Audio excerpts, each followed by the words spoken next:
Hello, Steve. I'm not going to call you Steven because I know you think I'm being a teacher when I do that. It's what my mum and wife say when I'm in trouble. It's great to see you again. Thank you so much for agreeing to this. Good to see you too, Yanis. Shame it's not in person, but you always love technology, so you always find a way to do it anyway. Yeah, we got to keep on rocking the world, man. We can't just give up. Yeah. So I've got a few questions for you, which hopefully will be to use certainly to my students, but also students, hospitality students around the world, perhaps. So we'll start with the basics. Tell us a little bit about your hospitality background. Well, I studied hospitality and tourism management. I graduated in 2003 from Salford University. Sadly, they don't have hospitality anymore. That's another subject. But before that, in my gap year, I'd worked in a restaurant and went from a £2 an hour waiter to assistant manager in the City of London, and went traveling, and then ended up managing a backpackers hostel, creating my own hotel brand, which we grew from one hotel in London to Brighton, hence the connection with you, Yanis, and then over to Moscow. That is a very different story. Off the back of that, set up a digital marketing agency around hospitality, which is still in existence, Umi Digital, and I'm now CEO of Anglo Educational Services and the Residence Apartments, and we operate student housing, luxury corporate housing, and a full academic suite of study abroad options. Oh, fantastic. So, I know you have a background in hostels, am I right? Yes, I ran a hostel, when I came back from traveling. Which is one of the things that connect us is that my PhD, I did the research in hostels. So yes. It's an area that is forgotten. Do you know how forgotten in the hospitality industry, if you like? We talk a lot about hotels and restaurants, but do you have any idea of how badly that sector has been hit? It's a disaster. Partly the dormitory rooms. Obviously, it's not even a rule of six, is that there is an encouragement for people not to share with people they don't know, but also I think there's a slight fear of hygiene generally, and people don't want to share rooms with people they don't know. It's been very, very tough. Weirdly, youth travel, and that in the UK is, people under 35, is the most resilient. It has proven over the last 50 years, it's always the first market back. And even in domestic tourism, younger people travel before older people. It's just, and it's not about budget, because particularly now people save to travel. Yeah, it's like save to go to a nice meal. But yet it's been really devastating. Some of the more modern hostels have been able to convert themselves into more mid-stay student accommodation. They've got a nice social space. They've got quite a lot of private rooms en suite. So they've been able to do that.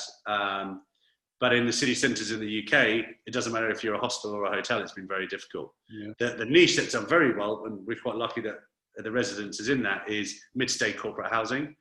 And particularly a few of our buildings got balconies. It's been really popular with staff from all over the world being relocated to London, having work desks, being able to work from home, balconies and everything else. So the hostel industry, unfortunately, has found it really, really tough globally. Yeah, I would have thought that would have been one sector that could be, as you said, more resilient and could find solutions a little bit, I'll say, easier. But it's interesting that there are some cases that are good news, and maybe they can be best practice cases. Now, I know you've told me a lot of stories from your hospitality days on the floor in operations. So, what is your most memorable moment in hospitality? Wow. When I was training, I cooked for Prince Charles when I was a student. I was only peeling potatoes and carrots, but there was a big skills event in what is now Media City. It was Wasteland, and it was there, and I was asked to be in the VIP tent, and I cooked with Brian Turner, who's on TV, and I was peeling potatoes, and you never told me that. You've never. So that was probably from a food perspective. Most proud was with Umi Hotels. We won quite a lot of awards for our service, and budget hotels traditionally don't win awards for service. And every single one of those has been was a very big thing for us. And with Umi Digital, our managing director now is actually a former intern. And as you know, Yanis, I always had a big belief in giving young people opportunities. And he came from intern, finished his degree, came back, and he's now managing director and runs the business very successfully. And yeah, I'm daily proud of that whole achievement, because it was the belief I had to give people the chance. Brilliant, thank you. So this is about you and your work ethics, I guess, because we're trying to give some advice to students. But if I can ask you to think one of your most productive days in hospitality, with Lowy Digital, with Lowy in general, what are the key elements that make one of your days productive? I get up early and I do what I call the shit emails first.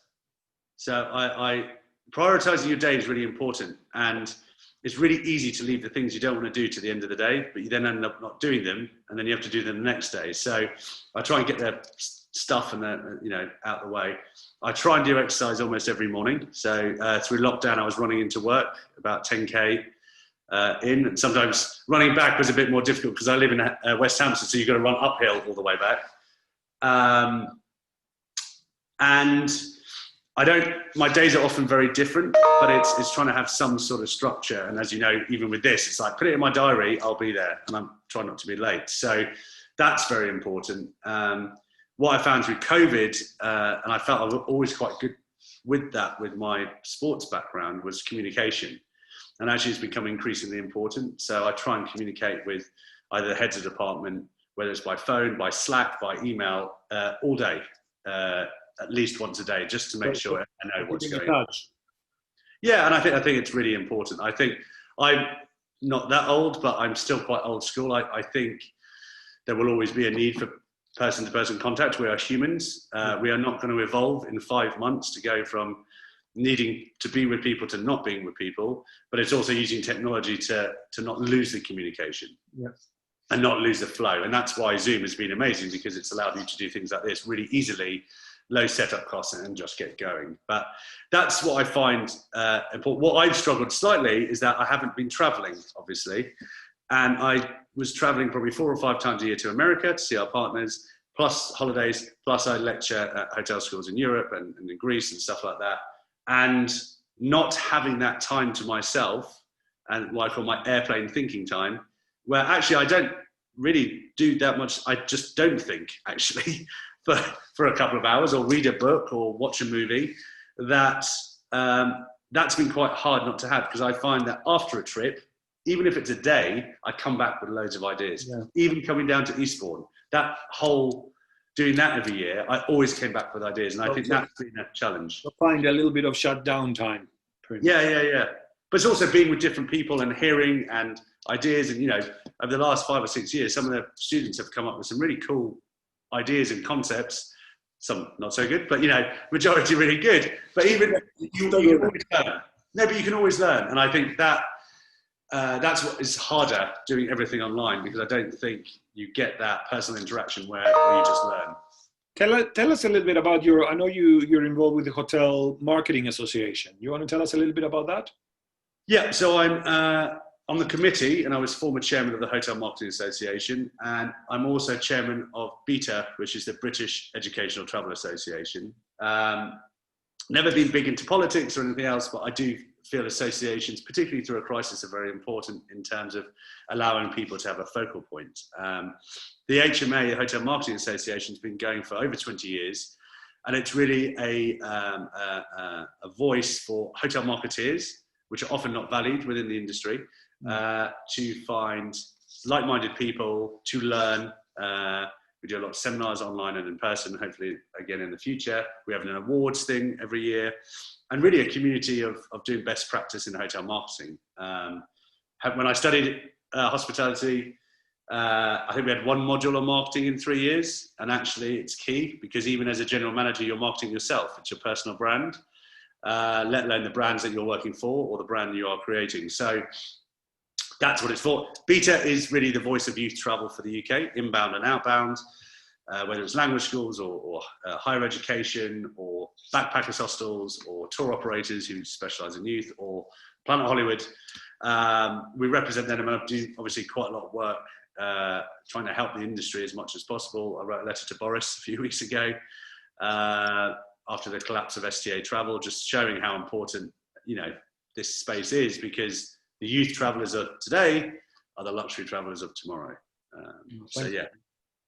Some good input there. And I mean, the world is changing dramatically and very fast. Do you think, with your digital hat on, are we entering a new digital era of training, delivery, and marketing in hospitality? I think it's going to be hybrid. Yeah, and I think probably like universities are now, it's a bit online and a bit offline. I think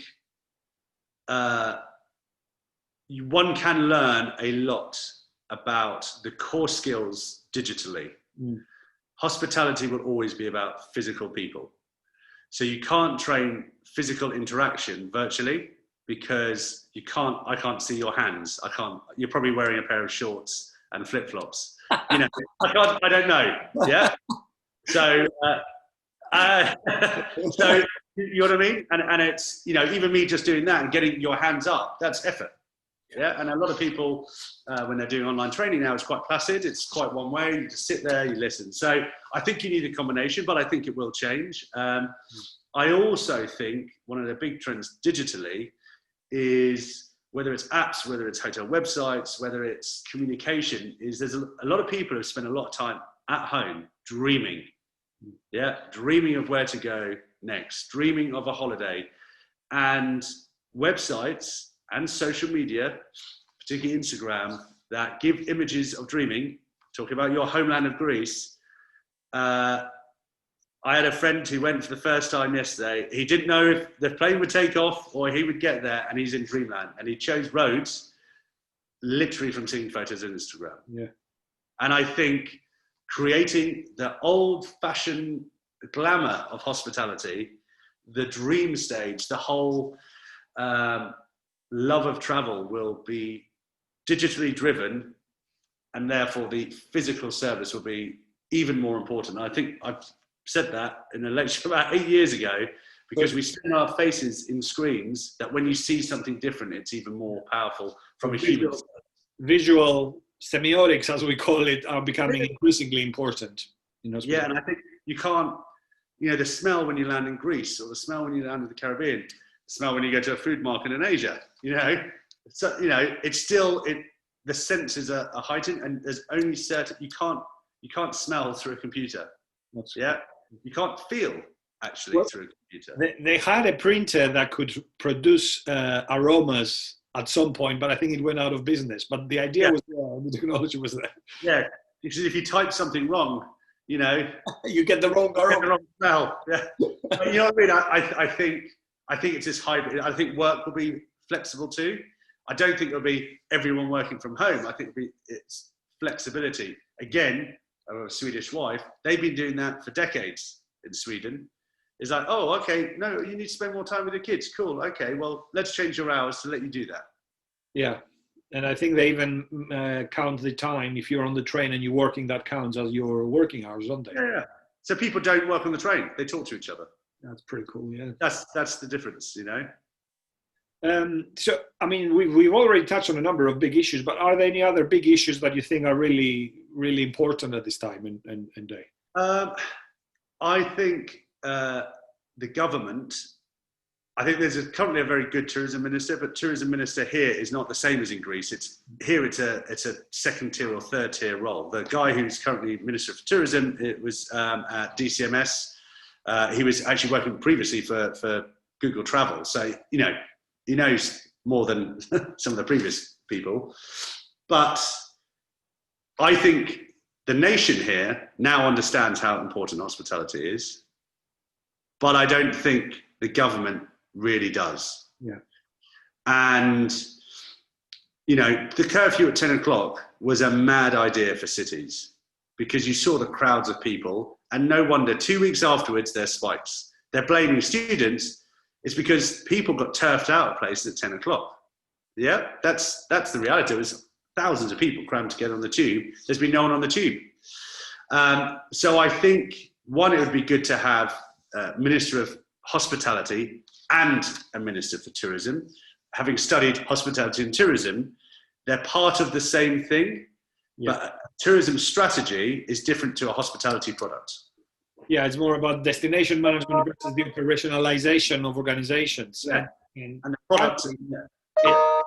a tourist minister could have worked if they understood the intricacies of hospitality, but sadly, this hasn't been the case for quite a number of years now. Well, the UK have never done it. So I think that is a big issue. And I think there is a problem really is that the average hospitality and tourism business has 3 months of cash to survive.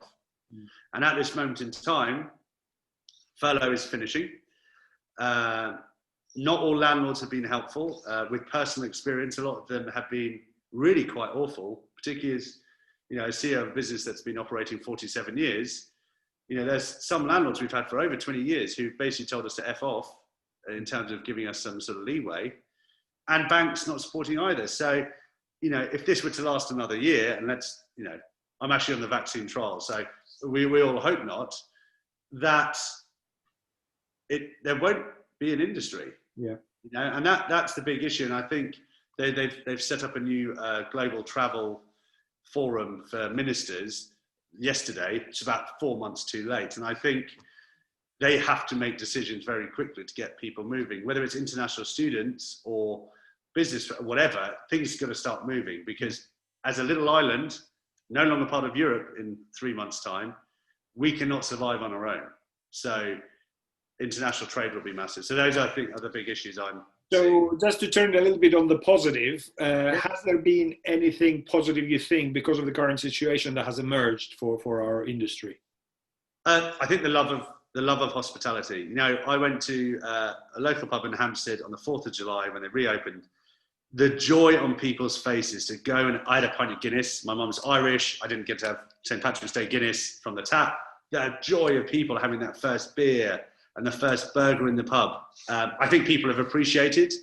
I think people have also appreciate food more, as in cooking at home. And I think that actually enhances people going out. If you're a good restaurant, most people can't cook like that. So people appreciate it even more. And I think there is a massive suppressed demand for travel. I think it may have helped some destinations like Brighton that were ailing a bit. They had a big peak 6 years ago, and they were slowly dipping. So domestic tourism worked well. Yeah, but not domestic tourism like it was. Domestic tourism like it was when people come to London to go shopping and go to restaurants, go to the theatre. There was no theatre. People are shopping online, and restaurants close at 10. Actually close at 8 because last orders are at 8 o'clock. So actually people are going to rural destinations, small luxury hotels with spas, with outside space. And then finally, and something I've always been very big on, is health, both mental and physical. And I think I've always had a strong belief in trying to support staff as much as possible mentally, because hospitality is a tough job. And I think the isolation part of this whole lockdown period from March to June was very tough, and unfortunately people have suffered globally, but I did feel that in the British community there was a bit more sense of community and caring for each other, and I think hopefully that is reflected in hospitality businesses in terms of caring for the well-being of their staff. And I think, that's one of the messages I've tried to communicate to as many as would hear, that hospitality is not just about the economic effects, but also the well-being and the mental health of visitors. Now it's also for the staff, of course, it signified that. But I think that's a part of hospitality that is often forgotten, of the value that it has to the mind and the body. So thanks for that. No problem. So just to conclude, what advice do you have for young people graduating with a hospitality degree? Well, yeah. I knew you were going to ask that question. No, I think it's an amazing industry. This is probably the first time where the whole industry has been shut down. It's unprecedented, and it's not here, it's globally. An island like Barbados that lives off tourism, hotels have been shut since March. They're just reopening now. This has never happened before, and God willing, and if we all look after the planet a little bit more, it will be another 100 years till it happens again. You know, this has happened every 100 years for the last 1,000 years, as far as we know, a global pandemic. Is there something they could do to get ahead from competition when they are out graduating and looking for jobs? Well, what it is, and what I, you know, unfortunately, we've had to make quite a lot of redundancies in our business. It's been very difficult. You know, staff have been with us 18, 20 years. It's really tough, but I have to do what I can to make the business survive to next year, because I think the opportunities are going to be wonderful. The first question I will ask people when I re-employ, what did you do through furlough? What did you do through lockdown?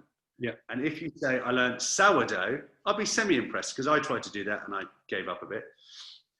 But if you say, oh, I did a Google Digital Garage course, or I set up a little shop selling jams, or I volunteered for the NHS, or I made visors. I made visors, it was quite cool. You know, then I go, wow, you've really done something, because it's not about what you learn from Ioannis Pantelidis, it's what you do with that, and to learn other things. And I think everyone has had so much time who have not been working in the last 6 months, and because of not commuting maybe to class or whatever, will have spare time to learn more. And I think people who do that, the final thing which I say in every year with hospitality is show your passion. Yeah, be passionate about it. You know, when jobs really start coming back, and they will for sure, the pool of people available are going to be incredible. Yeah, it will be the first time probably in the UK for a decade that there will be more skilled people than jobs, rather than the other way around. And if students, when they graduate, don't show that they love it, don't show that they've learned, don't show that they understand the industry, you know, bigger than just the one hotel they're looking at, there will be someone else who has done that research and done it. So I think that's what's really important. Aim to be the best. That's brilliant advice, Steve. Thanks so much for your time. It's always a pleasure to see you. Look after yourself, and hope we'll see each other either digitally or better in person soon. Take care. Yamas. Yamas. Take care.